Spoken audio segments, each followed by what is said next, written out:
College football fans, welcome back to the College Ball Show. He's Marshall. I'm Chris. And we're here to talk some college football. What else? The shit's called College Ball Show, right? And, we had some interesting matchups that, once again, we said this a couple times, that were almost upset. Now, don't get me wrong. We had last week number 1 team in the land. Alabama got knocked off. The number 2 team in the land, or was, Iowa got knocked off and beat. But other than that, there actually was some really competitive games. Michigan State stayed unbeaten by the hair of their chinny chin. Oklahoma State outlasted Texas down the stretch. Wow, weird. Texas didn't do much in the fourth quarter. I can't believe that. Auburn scored a nice upset for the streaky Arkansas Razorbacks. That was actually a really good win. And then a head scratcher if you're watching the game, Arizona State and Utah. It's just like Utah just took control of the game and never gave it back. I definitely didn't see that coming. I think they scored like 21 straight points or something like that. Baylor beat, I think, their second-ranked team this year in BYU. LSU held off Florida in a great back-and-forth game, 49-42. We have a little news to report there. But, yeah, all in all, it was a pretty fun week. Georgia and Kentucky, Kentucky fought hard in it, but they got beat cleanly. They did manage to get under that spread we were talking about. Cincinnati looked dominant. So all in all, it was a pretty damn good week of college football once again. And even, like I said, the almost upsets, the Friday games have paid off pretty much every week. Oregon just barely got by Cal. And San Diego State needed double overtime to get out of San Jose State. But they're a pretty good club, actually. They're not that bad. So we're going to start with Week 7 recap like we normally do with the recap. Then we're going to preview Week 8. And on the surface, to the casual football fan, they go, there's no ranked versus ranked. I don't know. This week's going to suck. But hold on. We have some games flying under the radar that may just pay off. And, of course, the crappy pick of the week. I've hit a skid. Okay, it's not looking good right now. Back-to-back losses, 4-3. Definitely need the dub. It's funny. I picked UConn last week, and then they end up getting their first win in 600 or 700 days or something like that. So it's a rough one, but we're gonna pull out of it this week. Damn it, we're gonna pull it out of this week, no doubt about it. By the way, though, if this is your first time listening to the College Ball Show, welcome. It streams live right here on blogtalkradio.com/Rope-A-Dope Radio. You don't have to go to Blog Talk and Rope-A-Dope if you don't want to and download the show there or listen to the browser. You can find the platform, Rope-A-Dope Radio on Apple Podcast, iHeartRadio, Player FM, TuneIn, Stitcher. We're also part of the Grueling Truth Sports Podcast Network. While you're at it, why don't you head on over to thegruelingtruth.com. And one more thing, if you're thinking about cutting the cord or you're not quite happy, I got something for you. It's called Directv Stream. Prices start as low as $69.99, the best of live television and on demand. No annual contract, no hidden fees. If you upgrade to the Choice and Ultimate package, that gives you 3 free months of HBO Max. You get to enjoy regional sports networks with no available charges. Also, go all the way to the premium package. That's Showtime and HBO Max already included. That's Directv Stream. Okay. I'm going to go ahead and bring in my co-host, Marshall. And, the two, obviously we had a major upset, and then also we had a couple of rank versus rank games that we'll get into. You've been mentioning over and over again, and a lot of people have been talking this in the press, of that Iowa defense is just disgusting. It really is in a lot of ways through those games. But the offense, they got a damn good running back, but they just it just wasn't all that great. Boy, did it come home, to roost. Now, they came home to roost, like they say on the farm, and Purdue goes down, and it's funny because when I started looking at some of this, Marshall, and some of like Purdue against top-rated teams pulling upsets, it kind of threw me off overall how many they actually have. But what says you, sir? I didn't know if you wanted to start there or maybe you have a beat that you wanted to talk about. You take the floor, sir. I think that was a little bit of a shot for all the years I've given you like the unprompted questions. And instead of my opening rant, you kind of threw something at me. So I can't complain because for 9 years. Now, hold on. We're gonna talk about these games, so that's not a gotcha question, okay? I felt you were trying to control my opening rant, but like I said, I've thrown you curveballs for 9 years, so I can take one minor softball. That's okay. You start with your rant, and then we'll go to that secondary. How's that? All right, okay. Well, the rant actually, this was part A, 1 and 2 was this Purdue. So we'll start there because my other rant's a little more serious than my regular style of opening rant. So for Purdue, Iowa, massive credit to Jeff Brom, the Purdue head coach. He had a bye week, and in his bye week, he literally, again, massive props because we're dealing again with college kids. He worked it to where he had 3 quarterbacks who were all effective in one game. I mean, normally a college football team can struggle with minor side effects. This dude had one drive, Chris, in the game against Iowa where 3 quarterbacks all had 2 plays in the drive minimum, and they scored on the drive. Like the amount of preparation that went into that week of, hey, this quarterback's going to run, this guy's going to pass, this guy's going to be our go-to. Like, holy shit. I massively tip my cap to Jeff Brom. Now, what I didn't know, which I wish I would have, I did make some money on the game, but was that Iowa has now lost to Purdue 4 out of its last 5 matches, Chris. That's something that kind of slipped my head. Me too, dude. I feel like I let down the audience on this one. It's like, damn, we should have picked the full upset. I know. And especially, Iowa had that emotional win against Penn State. But yeah, again, I listen to a ton of sport podcasts of gambling or just sport talk or whatever. And it's like, how did I miss that Purdue's kind of got Iowa's number? And you saw it too. Just from the start, again, a 3 quarterback system. And hey, if you're Iowa, you could say, well, what the hell are they doing? But if they're doing it effectively, that's hard to game plan for because at every moment you're preparing for something different. Like, this guy's coming in. Well, what's this guy doing? Or, well, what the hell is he doing? And every string he pulled went perfect.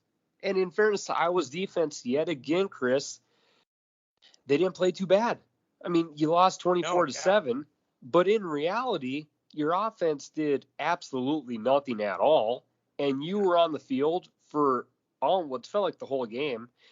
But massive props to Jeff Brom, massive props to 3 quarterbacks. But the biggest gold star of the day, again, I should have done some homework, but sadly there are like 50 college football games every week, is David Bell. You want to talk about owning a team. David Bell against Iowa, 11 catches, 240 freaking yards. And I mean, and this is a legit defense. Now they clearly don't have a lockdown. They don't have a lockdown corner.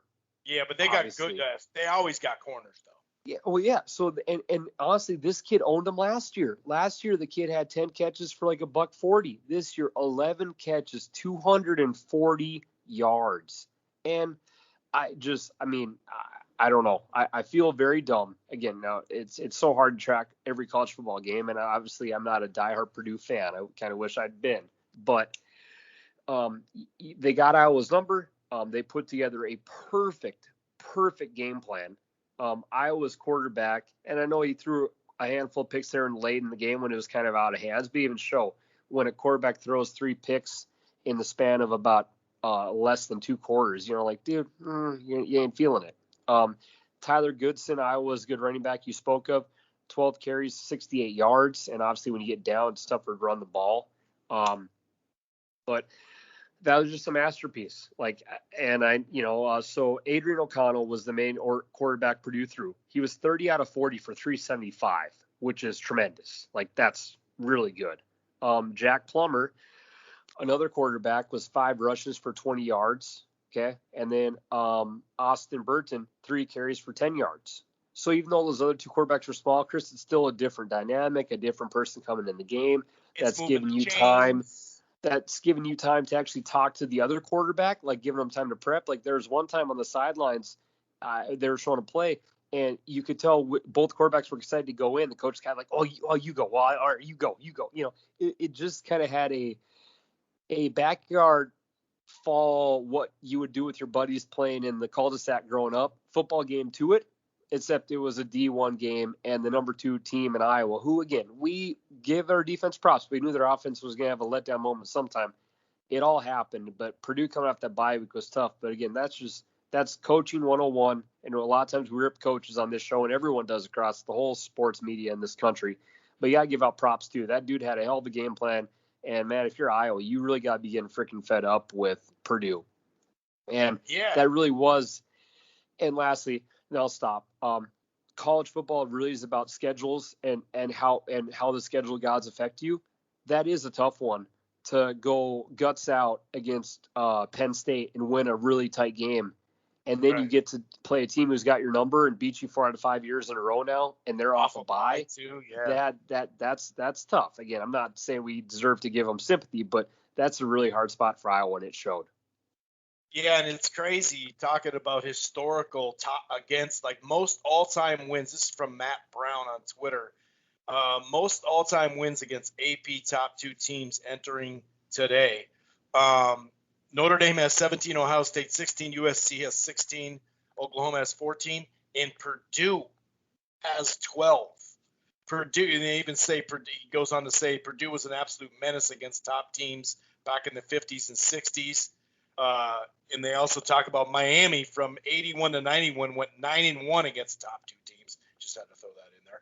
But here's another thing, though. So maybe we shouldn't have seen this coming, or I guess it was bound to happen again.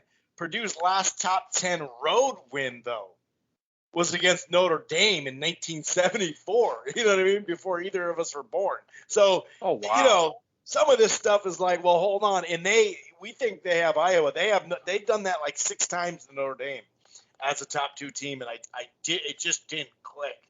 It didn't click. It's funny because I did think Purdue and Notre Dame was a better game just the last decade than Iowa. It just didn't. It's funny how that stuff, like you said, there's a lot to keep track of, but man, that was a big, big win.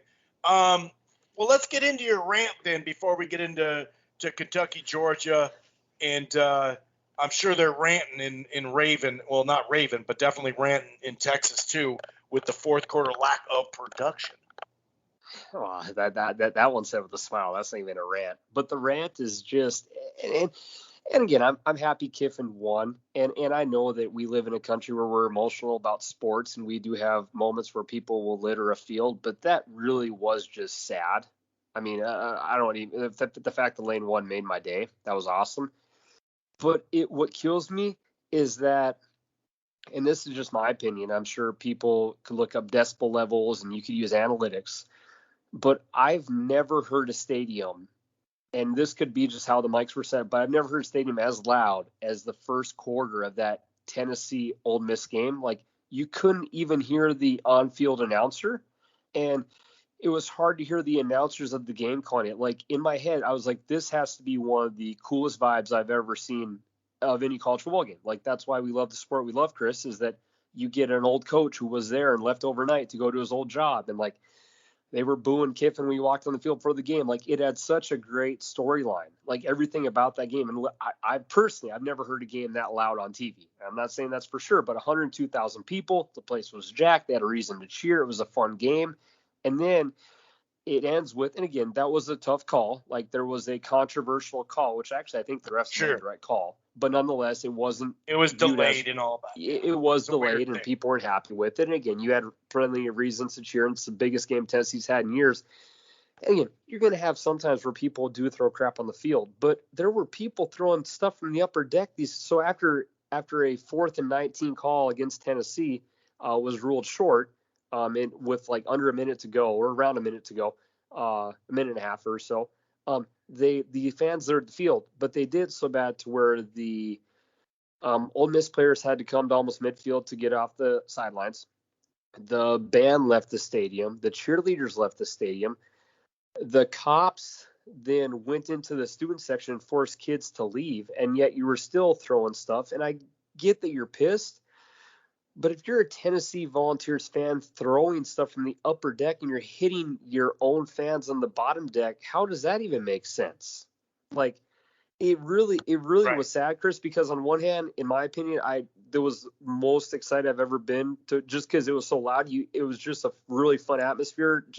And Tennessee hasn't been like that for a long time. So you go from one of the coolest atmospheres I've ever experienced as a fan on TV to an ending moment where you're like, dude, like I get that calls happen, but this is really, and they did it for a long time. Like, it does happen where bad calls and people, And the I golf even ball kind of thought too. that would Let's happen. not forget that Yeah. part.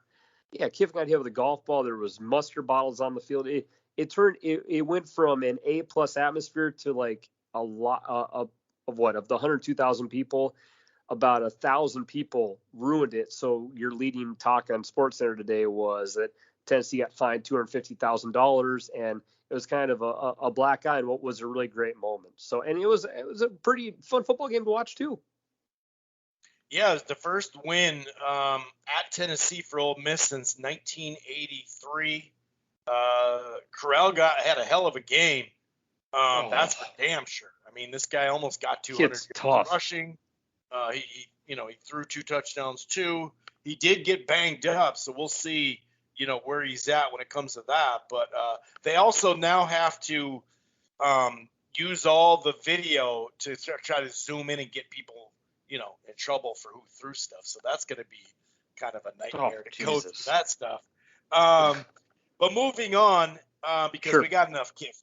Okay, he didn't even really get hit. It was a bounce golf ball that hit him. It didn't hit him square in the air. No, I'm just kidding. It's just a joke. Okay.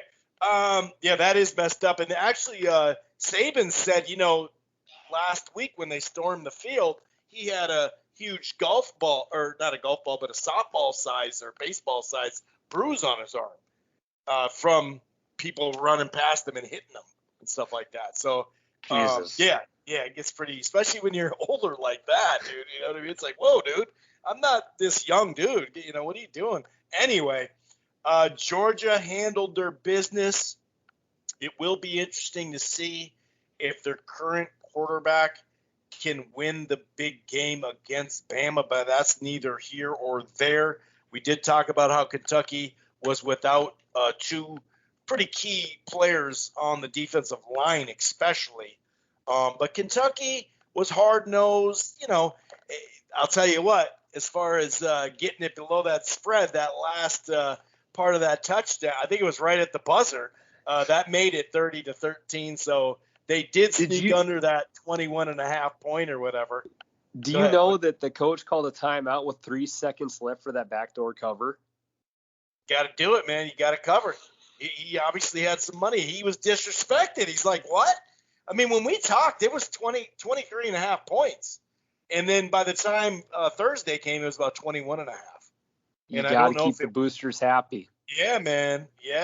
So that was pretty impressive. We can talk about that. Tell me what you think about that quarterback, and can he win a national championship? Because the quarterback they got playing right now is a good player in a good system and all that. That's Stetson Bennett. He can run a little bit. He's playing good this year. Now, JT Daniels is more of the passer threat overall, and that was last year. So I wonder, when that door comes knocking for Alabama, will this guy be able to step up this year? That's kind of been one of the things that we'll focus on here. And then Oklahoma State gets a win on the road, 32-24. Texas is just ridiculous in the second half, dude. it's just like what in the fourth quarter especially. They've been out the last two games. They've been outscored 41-7 at the fourth quarter. I don't know a whole lot X's and O's, but I know that's not good. Whereas Oklahoma State first 6-0 start since 2015. In their record at Texas since 2019, 6-1 now. What do you think about those two games there, sir? Well, I think that Georgia's continuing to show us they're the best team in the country. If not for again, if you wonder if coaches really know point spreads and money lines, like, there's something to be said for winning a bet and making your boosters happy. Like, I'm not even joking. Like, why? Besides that, I don't see why else you would call a timeout 3 seconds to go. And if you bet Georgia, that for the sucks. Next week. You want to take that confidence of a touchdown. Okay, I'll shut up. Yeah, it's the last second when they don't even get to kick the extra point because there was no time left on the clock. So that is a massive kick to the midsection. If you bet Georgia, that is a brutal, brutal bad beat. And if you bet Kentucky, man, you're loving that coach for a week. But again, Chris, I think that Georgia is just continuing, and if we scratch away the last second touchdown, Georgia gave up 7 points again in a game. Like, they have the best defense in the country. I will not say they have the best quarterbacks in the country, but when you control the ball on the ground and you have the best defense in the country, your quarterback doesn't need to be special. Like, I don't think Stetson Bennett is as good as Matt Corral or as good as the kid in Ohio State. I don't think he's as good as Bama's quarterback. Like, the kid's not special, but you're literally having to be a system quarterback, and I think he's better than that skill level, Chris. But again, what are they asking you to do? You right. Literally, and he can run. He can run a little bit. Yeah. Just don't lose the game, and our defense will literally carry you. And so, I think he's above the system quarterback, but he doesn't need to be much more, just because no one has solved out their defense yet. And the way this year's going, I don't think anyone's going to. So that was another huge, convincing win by Georgia, which, I mean, hey, you just keep tacking on your resume. And for Oklahoma State, 16-0 in the fourth quarter.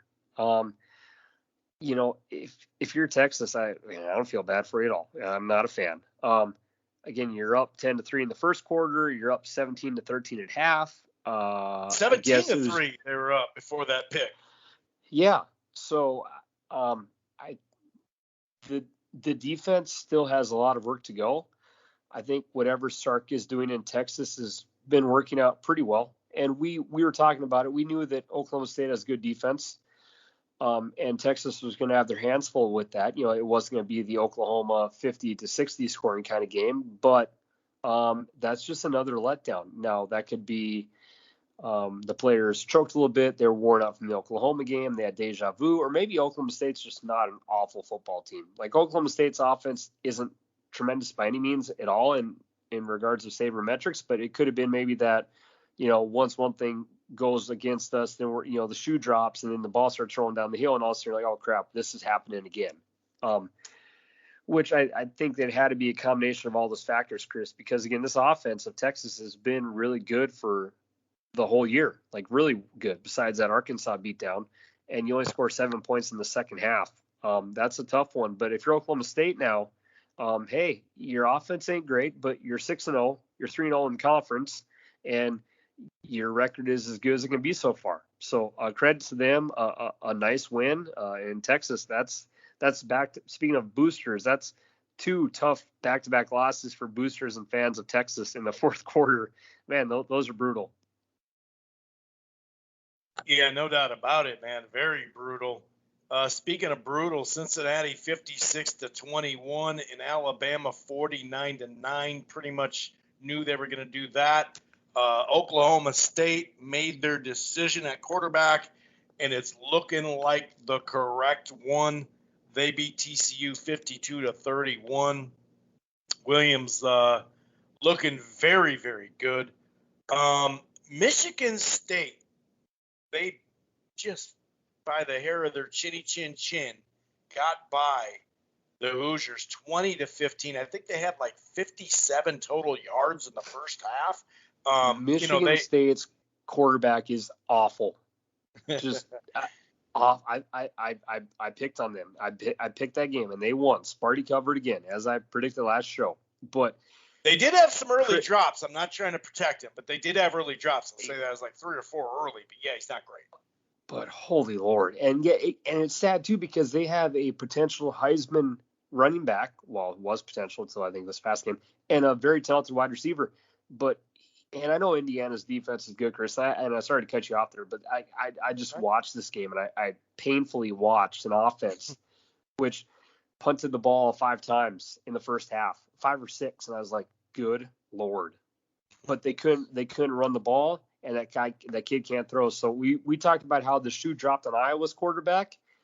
This kid is just as bad, and he has more tools than the Iowa kid. So there's going to be a game this year where this kid exposes his offense, and it's going to be bad because that Sparty's defense is good. The coach has been doing a good job to build the program in Mel Tucker since D'Antoni left, but this quarterback is trash. So don't make any bets for Michigan State to win the Big Ten because unless they get a new quarterback in, it's not going to happen.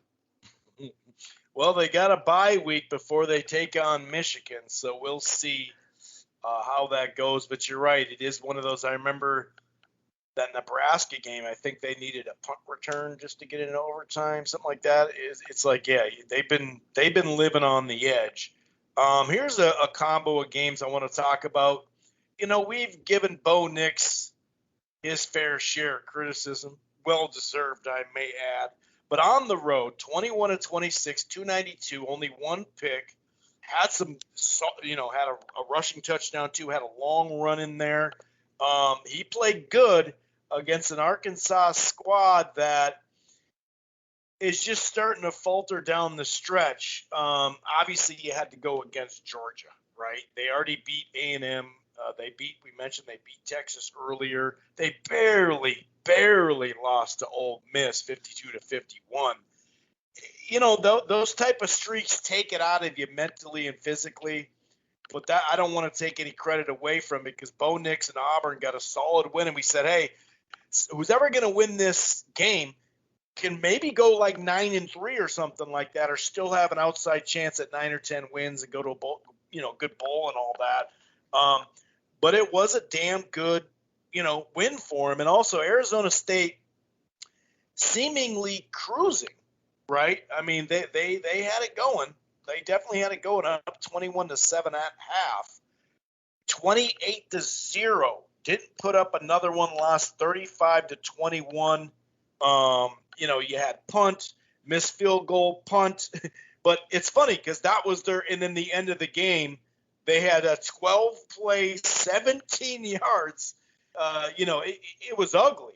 And Utah was touchdown, touchdown, touchdown, touchdown. That one kind of shocked me in the way it happened. Not that Utah beat them, but the way it went down. Those 2 games, the road underdog got it done. Oh, I'm sorry, Utah was at home, but they were the underdog. Yeah, those are. I think that was an even game. That was an even game, actually. That closed that even. Sorry.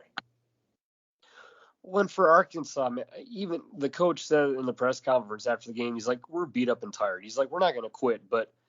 And in fairness to them, not a single team in the country has had a tougher stretch. You played A&M, you went to Georgia, you went to Ole Miss, and then you played Auburn. Like, holy shit! Like they need a bye, and they play Arkansas Pine Bluff. Okay, so that's like kind of a bye game. Then you get Mississippi State, and then you get LSU Bama. Like, they went through the toughest probably 4-game stretch in the whole country.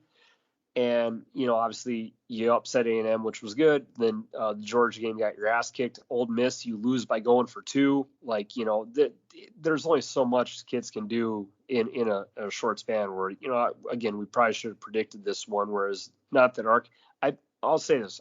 If Arkansas and Auburn played again, Chris, and like Arkansas was fresh, I think Arkansas could easily win the game. But with all those factors against them, that was a good spot for Auburn to win. They took care of business as well. So credit to them. But yeah, if you're the Razorbacks, like, dude, we need a week just to heal up and not play a team who's really damn good or who's ranked. So, and for Utah and Arizona State, again, Arizona State's had a tough little stretch of games there too. And again, they have a good record. But again, you've gone from you played UCLA, you played BYU, which was a tough game. You played Colorado, which you won. Okay, but then you played UCLA. Okay, and then you play Stanford, who's up and down. Then you go to Utah. Like, I'm not saying that's comparable to Arkansas, but even so, that's a pretty damn good West Coast stretch where, again, and you're at Utah, who at home normally is kind of an automatic win. And normally, like they got a pretty good home cooking. So another spot where maybe it wasn't as tough as Arkansas, but even so, it's like, dude, okay, can we get a break too?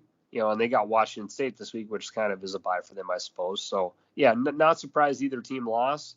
Again, like I even said with Iowa, college football scheduling a lot of times can control a win and a loss over more so just than simply the skill, just of what is the team been going through. And that can a lot of times predict a winner or loser, where if these teams played at a different week, Chris, you could have a whole different outcome. Yeah, it's a good call. People kind of forget that you're dealing with young people. And guess what? Although people still think this is, 20, 30, 40, 50 years ago where you didn't have to go to class, that's not the case anymore. You do have to at least look like you're trying, especially in football when you're not there for a half a year or something like a stud basketball player could be. So it's there's a lot on their plate. Plus, let's not forget, they want to have some fun.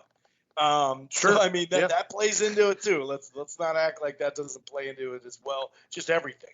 I mentioned the Oregon just barely sneaking by Cal 24-17. San Diego State stays unbeaten 19-13. This was a great game though here. And it's funny because you say, well, man, this really helped LSU, the head coach. This really kept the LSU head coach around right here. This win here over Florida, who now drops to 4-3 after challenging Bama, almost beating him. And obviously, there's a lot to talk about when it comes to this. Not much out of the quarterback, that's for sure. But Davis Price, 36 carries, 287 on the ground, had a 40-yard long run, 3 TDs. He beats Leonard Fournette's record. Big win for LSU, who's been needing a big win.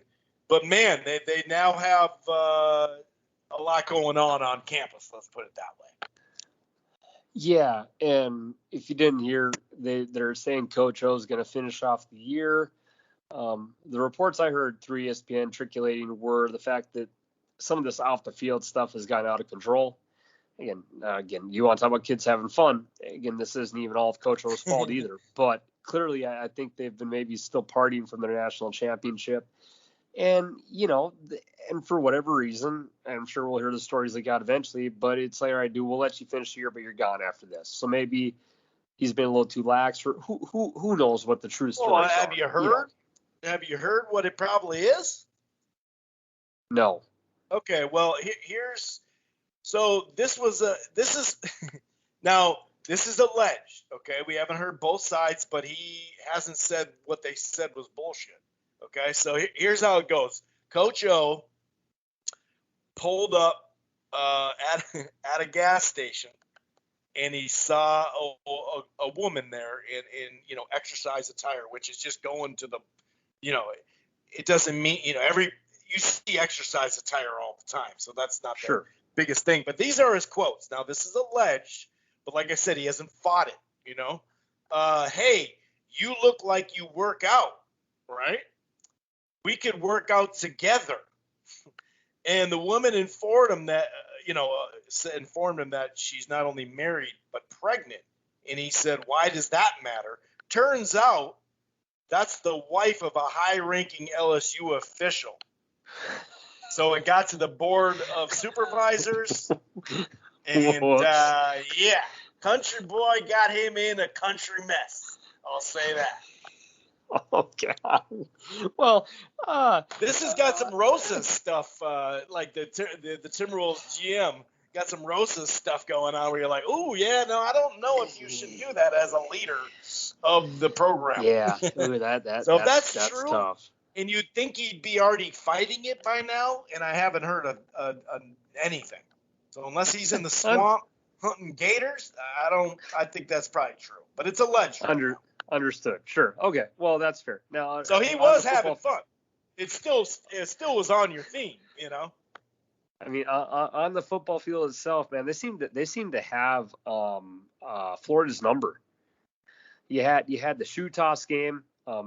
LSU was an easy 13-point underdog, and Vegas didn't think they had a chance, but I know the score got a little bit closer, but they pretty much owned them this whole game. So, aside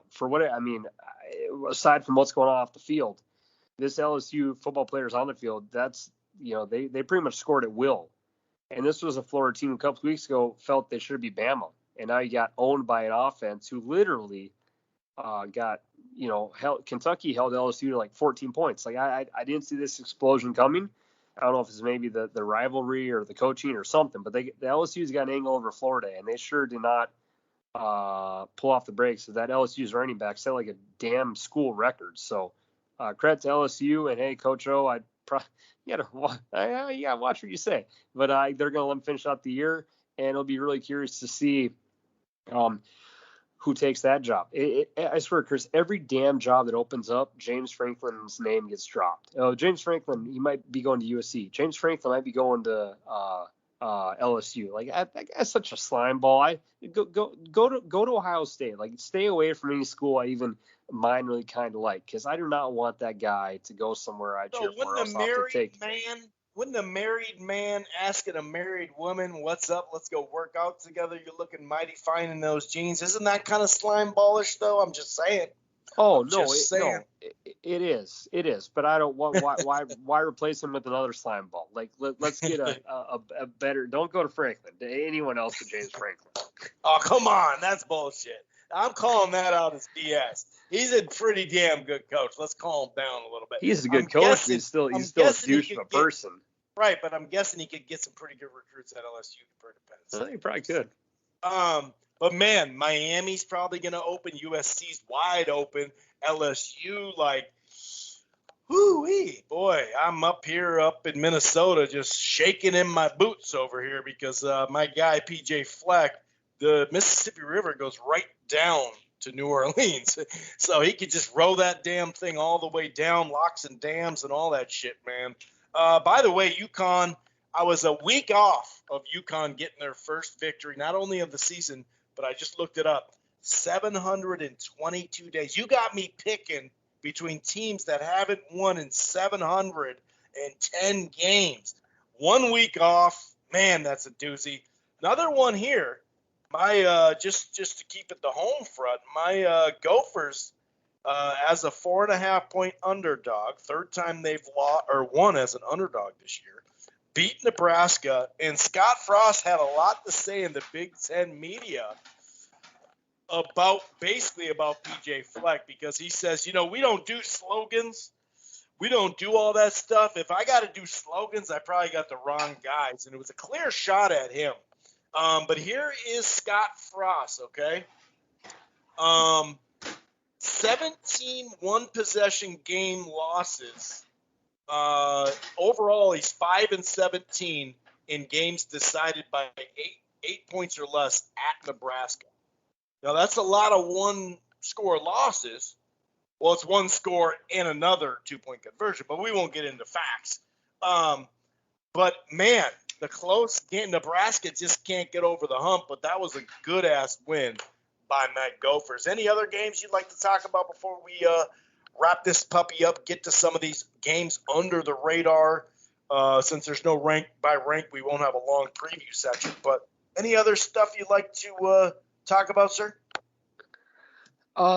Somehow that UTEP team, who again has normally been a frequent guest on the crappy pick of the week, won again. They're 6-1 now. They're going to a bowl game. They're still leading in Conference USA in their division. So whatever they're doing in El Paso, Texas, like this is kind of like the San Jose State story from last year. Like you guys are normally like a bottom 20 team in the whole nation. Now you're winning games and you might win your like division. Like holy shit, that's pretty cool. But no, besides that, that's about it. No, I'm good, sir. Let's I look got one forward more to a. thing. I Oh, got one sure. more thing. Okay. This is from Roger Sherman on Twitter. He says this dude is a punting god for San Jose State in the last 6 games. First of all, he punted an 86-yard punt, right? But he has Oh, yeah, 11 yeah. through 6 games. He's got 11 60-yard plus punts, 4 70-plus punts. None of them have been touched back. And also, he's kicked a pair of field goals, 50-plus yard field goals. I think we mentioned him earlier. 86-yard punt, though. This guy's crazy. Had to throw that in. That's tremendous. That's absolutely insane. I 100% agree with you on that, sir. you don't see that often at all. Yeah, not much at all. Okay, so this Wednesday on ESPN2, 6:30 Central, Coastal Carolina, who's looked damn good this year, goes on the road to Appalachian State. It's going to be a tough game potentially here. Appalachian State, people think Appalachian Mountains, right? The thing is cut right in there. It's a gorgeous stadium. I saw an overview of their baseball stadium, too. The whole campus looks just great. Maybe not go 30 miles off campus because then you're up in the mountains and, things happen up in the mountains. But stay close to the campus, and I think it's going to be good. Just kidding. That's a little shot. But that should be – we're talking about games flying under the radar, hardcore barn bangers or barn burners, because we don't have a rank versus rank. But that doesn't mean some of these games won't pay off, because guess what? They will. Minnesota against Maryland. They had this big lead last year. Maryland came back on them. They're only a 5-point favorite at home coming off a big win. There's a couple other these games that I'm looking at, and even let's just keep it in the top 25. Well, first of all, 13.5 points at home SMU. Tulane, that just shows you how gritty Tulane sitting at 1-6 or 1-5 are to even be somewhere in that game. Another hardcore barn burner, Wake Forest at Army. Don't be surprised there. Hold on. I got some hold on, wait a second against the spreads here, too. Wisconsin is favored at Purdue by 3 points. And then Iowa State favored at home by 7 points to Oklahoma State. The Purdue-Wisconsin game opened at 5. So I think you're getting a little bit of bite back of like Purdue. Now, again, we talked about how Purdue has had Iowa's number, and they just had a huge win. Is it the letdown spot, which could be happening. But in fairness, if you want to bet Wisconsin, have fun with that. We've seen this Wisconsin offense be absolutely miserable the whole season. So you could see maybe there's a letdown from an emotional high from Purdue. But that offense is so bad. I would not touch the Badgers at all, Chris. I'm with you on that, 100%. Like, I would either look at Purdue or nothing. Yeah, it just kind of like, really? Are we 100% positive? Now, the Badgers, I'll say this, are due to have a good game here. You know what I mean? So maybe this is it. And Vegas obviously knows what they're doing. But like you said, open it at 5. A lot of people were like, to jump to 3 already or down to 3, that's pretty big. What says you about an unbeaten team going on the road? Oklahoma State's got a pretty good defense. As we know, Iowa State definitely has a defense and a running game. And Oklahoma State Sanders, not a quarterback I'm going to get behind on, hey, this guy might be able to do it. But a 7-point favorite? I know they're at home. But, man, I just wonder about this one. It's really a huge teaser here. But I kind of get where Vegas is coming on this one. Yeah, I think this is a Iowa State team who started off the year overly ranked, as I've said, and you have a quarterback who's not progressed at all. Somehow I guess Brock Purdy's incredible in October, okay, but Iowa State's been beating up on some shitty teams. But I think that they're been playing better of late. They have some momentum, and Iowa State in this game probably has the better offense, and I would say Oklahoma State's probably got the better defense, but Iowa State's at home. And these are those kind of games that Matt Campbell probably wins, for this situation. I could see them having, it's not even an upset at all. That'd be the wrong terminology. But I think that Oklahoma State's maybe due for a weak spot just because, again, their offense, they were able to somehow knock off Baylor and they beat Texas. Like, their offense hasn't been doing much. So, really, I think it's going to be, Chris, which quarterback plays better? Will it be Saunders or will it be Purdy? And I think when you have two average offenses and two good defenses, I normally would flip and give an edge to the home team. So I would take Iowa State, but I would not feel confident taking them -7. That's exactly what I was going to say. I'm with you. I would lean Oklahoma State. Yeah, for sure. And they'll get back in the rankings and stuff like that. But 7 points is like, man, Vegas really, they obviously know what they're doing. And plus, the Cowboys have just lived on the edge in some of these games. It's gonna bite them back at some point. I was gonna say I'm picking Air Force to upset San Diego State, but Vegas beat me to it. Air Force 3.5-point favorite at home. I'm looking at that one going, yeah, I think I'm gonna take that. I like that one. UCLA at home, kind of helter skelter. Let's face it. Even Oregon, right? The best team, in the Pac-12. You just don't know what the hell is going to happen from week to week from the Pac-12. This is just like the ACC Coastal in the last decade or so.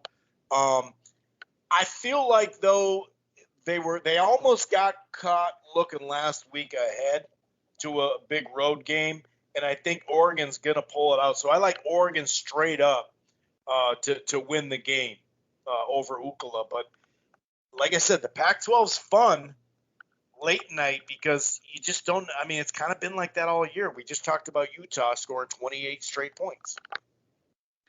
I will gladly take Oregon to win that one. I think that this team has moments of highs and lows, but same with UCLA. UCLA's had moments of looking high and low too. And I think, Oregon had the bad loss to Stanford. You had a gritty game against Cal. Cal normally always does put Oregon tight. But I think that we'll see maybe a better performance from Oregon this game than they've been playing of late. So I'll join you on that one. I think Oregon gets the job done there for sure. And against you got 2.5 points to cover yourself there too. So I'm with you on that. Another game I would like is Memphis is a 2-point underdog at UCF. UCF, since their quarterback's been hurt, they've not quite they haven't had really a smooth year at all.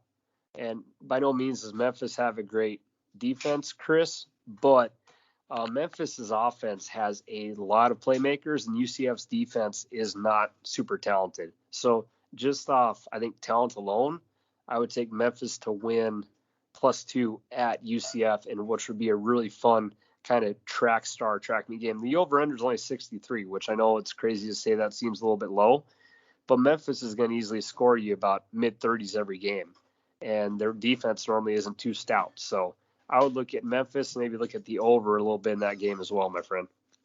I like BYU to bounce back and win by at least 3 points because they are the favorite at Washington State as well. Any other things before we jump into this must-win scenario here? So I don't get back to five. So we don't get back to 500. 4-3 on the crappy pick of the week.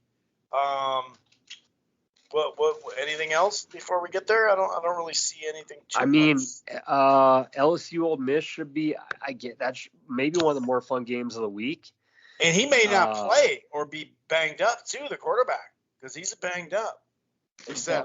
For 20 carries, they were talking the whole game about how Kiffin says he keeps telling him you got to learn how to slide, and the kid's like, yeah, I know I'm supposed to, but he's like he doesn't want to, and he's a tough son of a bitch. You have 20 carries, and those were not the classic NFL quarterback slide, or I'm going to step out of bounds. Like, this kid lowers his shoulder and and he's not a big kid, 6 foot 200. He looks bigger, but he's not that big. He's a tough son of a bitch. I actually hope he has a chance to win the Heisman, though. I mean, no one else is. If there is someone else out there, I mean, his name has as good of a chance as anyone else. True. One game though, I would look at again for angles is Pitt. Pitt's a 3-point home favorite to Clemson. This Clemson offense is not good. And you got Chris, midseason Pitt. They struggled with Syracuse last week. Pitt is just one of those teams where you love to take them. Doesn't that look weird? Yeah. Number 23 Pitt at Clemson coming, no ranking. Yeah, I know. I'm glad that you said that. I missed that. I remember thinking that out loud, but I didn't. Good call. Very good call. So yeah, I definitely like to take Pitt just because it's Pitt. Pitt's a fun team to cheer for. They always seem to have crazy, goofy games. They always upset one when they're not supposed to. I don't know how they're going to handle being ranked. Like that is definitely strange for them. And again against the Clemson team who's owned them for quite a long time. But yeah, besides that, though, brother, you're right. It's a pretty well. I mean, USC Notre Dame, but again, I'm not talking about USC this year. We're in rebuild mode, and I'm sure if I pick them to beat Notre Dame will whoop their ass. So yeah, it's not the craziest slate we've had all year by any means, but normally when we do say that, we get a couple of funny surprise moments, you could say. So yeah, sure. I think that, well, sadly, that kind of sums it up. Ugh. All right. Well, must-win scenario. Sometimes you get into them. We're in one right Back now. is We are against the in wall. one. I can't believe I missed UConn by 1 week, 722 days. Jesus Christ. These are not. I don't think these are two new members. You're welcoming into the crafty pick of the week. All right. You have. This game is at 6:00 on ESPN Plus. We're back to getting a televised game, Chris. I think that was that. I had you pick games that weren't even on TV, which is you maybe can't even that's stream it. The most I mean, you gotta be able to stream it. Jeez. Yet they were charged like $22 for that UConn game or some ridiculousness. So I don't know. But 6:00 Central, Raymond James Stadium. Tom Brady may suit up. I don't think he's allowed to legally play, but maybe, who knows? He's Tom Brady. He can do what he wants to do. Tampa, Florida. The Temple Owls and John Chaney are walking in to play South Florida, who I believe used to have DeMarcus Cousins' younger brother. Temple's 3-3. South Florida's 1-5. But when you're 1-5 and you're a 2.5-point favorite, I think that's Vegas' way of saying, Temple, you're a bunch of frauds. We're going to make you a dog to a team that's 1-5. I'm going to let you enjoy and talk about this beautiful matchup in the Tampa Bay Buccaneers Super Bowl champ stadium. Dude, this is a tough one, though. I believe you're right, though. I believe you're correct on this one. As far as new entries, Temple, that 3-3, tickets as low as $5 to get into this thing. Wow. They even with Tom Brady on hand. Wow, that's messed up. But this does fit, dude. I mean, 22 points isn't a whole lot of points. They're both right around that. Both giving up. Temple 34, South Florida 35. You have South Florida players. What are you doing? They give up just a grip of run. South Florida 227 a game, and their defense sucks, dude. 275 through the air. They're giving up 500 yards a game on average. Wow. Now, on the surface, 3-3, you're like, man, they did beat Memphis. Memphis is kind of down this year. But then you have the other flip side of it, right, with South Florida barely lost to Tulsa. Barely lost to BYU, who was looking ahead. Oh my God, this is a tough one, dude. I'm gonna tap my feet a little bit and dance. According to ESPN's Football Power Index, they're pretty confident in South Florida, 69.6. Man, they've been both knocking at the door at victories. Oh boy, I'm gonna go off the tried and true formulation of you played the better teams and it does something on the field. I don't know what it does, but it does something. I don't know. I mean, it's hard to pick a team that's on average, 150 yards they give up more per game. That's freaking crazy. But I'm going to do it. I'm going South Florida. I got to get back. I picked back-to-back. I just can't pick the road. I can't pick the road, I guess, this year. I'm going with the South Florida Bulls to pull their head out of their you-know-what. The place is going to be jumping at $5 a head. We know Brady's showing up, so, yep, I'm picking it. And I'm going under. Well, should I go? I don't know. Maybe I'll go over because they'll just score fest on each other. I don't know. That's a tough one. Over, under 57. Yeah, well, the capacity's 65,000, so that's going to be full. So, okay, maybe not. Yeah, I'm going to go South Florida Bulls. And in the alumni battle, it's not too impressive either. Let's see, we got Bob Saget, former comedian who's said some offensive things, I believe, in the past decade. Hall & Oates, the music band, they both went to Temple. Okay, I didn't know that. Good. That's pretty good. I believe the musician Diplo, D-I-P-L-O, Diplo, I believe he's a singer. I think he's a singer. They got, Eddie Jones, former Miami Heat star. I was going to say there's something in there. That's good. They got a guy named Robbie Anderson. He's a Carolina Panther. Yeah. He got a nice little pass on us last night. And they got the former, NBA ref, not former, current, Steve Javy. That's it for Temple. Not exactly much to talk about at home. Okay. And then South Florida's roster of alumni, Tony La Russa, the old baseball manager who gets DUIs. Jason Pierre-Paul, who's lost a finger. I believe DeMarcus's cousin's younger brother played basketball there. And a bunch of people I do not know.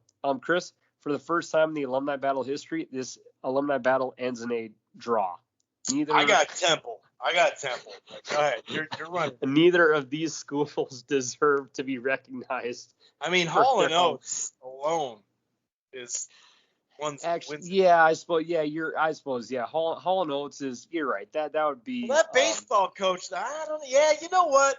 You might be right because you brought up the DUIs, but he is a damn good coach. So, fuck. Yeah, maybe it is a draw. Actually, wait, hold on here. There's a lady named Lucy Robson who is a South Florida alumni. Late entry? Yes. She has 992,000 followers on Instagram. She's a professional golfer / social media influencer. I know. I've seen her on Twitter. I'm in a late scratch change of decisions. South Florida alumni battle wins.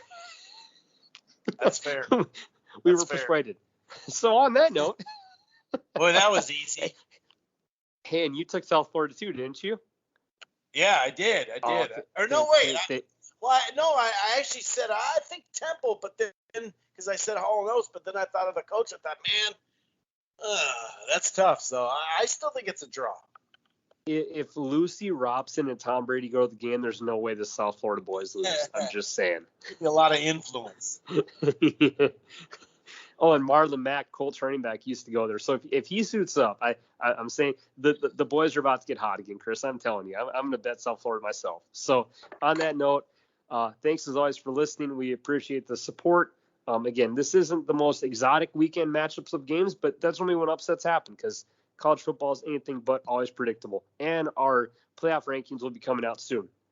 So until then, stay safe, mask up if you have to. Enjoy the beautiful fall weather. The boys are out tonight. Peace.